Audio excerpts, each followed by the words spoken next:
সাংবাদিক ইলিয়াস হোসাইন এটা কোনো কাজ করলো? হ্যাঁ, আমাদের ডিবি প্রধান হারুন সাহেব আর জাহাঙ্গীর কবির নানক স্যারের এমন আসলে দুইটা ভিডিও পাবলিশ করছে, আবার দিছে ইলিয়াস হোসাইন এক্সক্লুসিভ। আসলে যারা দেখছেন তারা দেখছেন, আর যারা না দেখছেন ভাই তাদের দেখার দরকার নাই। এখন অনেকেই বলতে পারেন যে এটা এডিট বা এমন কিছু। হ্যাঁ, আমিও মানি যে এটা হতে পারে এডিট বা এমন কিছু হতে পারে, এটা আসলে আমি জানি না। তো আসলেও মূল ঘটনায় আসি। আজকে হঠাৎ করে ফেসবুকে ঢুকছি।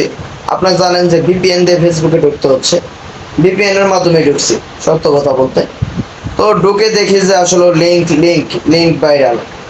ভাই এই লিঙ্ক ভাইরালের যন্ত্রণায় বাংলাদেশে থাকা যায় না, বুঝছেন। আর ইলিয়াস হোসেন একটা কোটা আন্দোলন হচ্ছে বাংলাদেশে, এত বড় একটা আন্দোলনের মধ্যে যে এরকম একটা ফাজলামি করে বসবে, আসলে ওটা বুঝতে পারি নাই।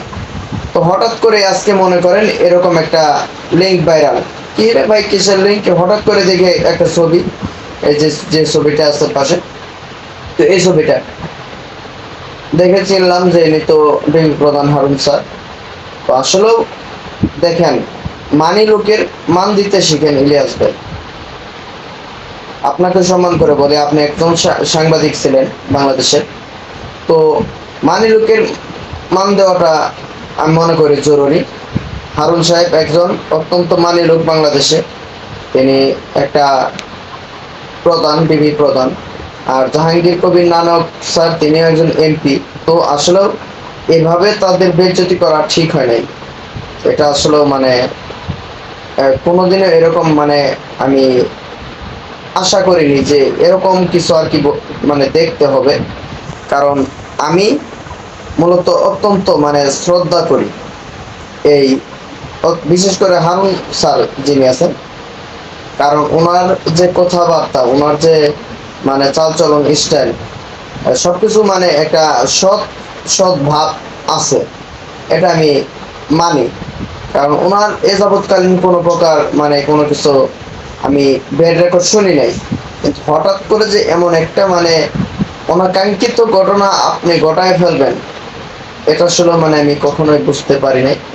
বা তারপরেও একটা কথা বলতে চাই যে বর্তমান সময়ে বাংলাদেশের যে পরিস্থিতি, আসলে এই পরিস্থিতিতে ছাত্র সমাজ যতটুকু হয়েছে, ততটুকু কিন্তু আমরা যে সাধারণ মানুষ আছে তারাও হয়েছে। আইন শৃঙ্খলা রক্ষাকারী বাহিনী আইন শৃঙ্খলা রক্ষা করতে গিয়ে তারাও একটু মনে করেন হেনস্থার শিকার হয়ে গেছে। এটা আসলে আমাদের আর বুঝতে বাকি নাই, কারণ দেশের পরিস্থিতি এতটাই মানে খারাপ হয়েছিল। কিন্তু এই সময়ে এই কাজটা আপনার আসলে মানে একদম ঠিক হয় নাই। আর এই ভিডিওটা আমরা বেশি বেশি শেয়ার না করি, কারণ এই ভিডিওটা শেয়ার না করাই ভালো। জাস্ট এতটুকু বললাম।